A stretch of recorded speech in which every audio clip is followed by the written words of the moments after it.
Once ஒரு random computer சென்டரில் என்ஐஓஎஸில் admission போட்டிருக்கீங்களா? அட்மிஷன் தானே, டீட்டெயில்ஸ் கொடுத்தா போதும்னு தானே நினைக்கிறீங்க. அந்த 1 ஹவர் சேவ் பண்ணி அட்மிஷன் போட்டதுக்காக பின்னாடி பல மணி நேரம் நீங்கள் கரெக்ஷனுக்காக அலையணும். ஏன் தெரியுமா? என்ஐஓஎஸ் அட்மிஷன் நீங்கள் என்டர் பண்ணுற ஒவ்வொரு டீட்டெயிலும் பர்ஃபெக்டாக இருக்கணும். Name, date of birth, address, parents detail, ஒவ்வொரு இன்ஃபர்மேஷனையும் சரியான டாக்குமெண்ட்டை பேஸ் பண்ணி தான் நீங்கள் அட்மிஷன் போடணும். அதுலேயும் முக்கியமாக 10th அட்மிஷனுக்கு எந்த சர்டிஃபிகேட்டை யூஸ் பண்ணணும், 12th அட்மிஷனுக்கு எந்த சர்டிஃபிகேட்டை யூஸ் பண்ணணும், எந்த டாக்குமெண்ட்டில் இருக்கிற டீட்டெயிலை பேஸ் பண்ணி அட்மிஷன் போடணும், இது எல்லாமே உங்களுக்கு தெரிஞ்சிருக்கணும்.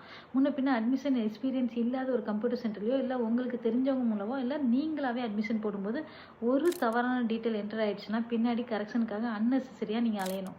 எப்படியாவது நம்ம ஒரு அட்மிஷன் போட்டால் போதும்னு மட்டும் நினைக்காதீங்க. 1 ஹவரை சேவ் பண்ணுறதுக்கு பின்னாடி பல மணி நேரம் அன்னெசரி செலவையும் நீங்கள் குறைக்கலாம்.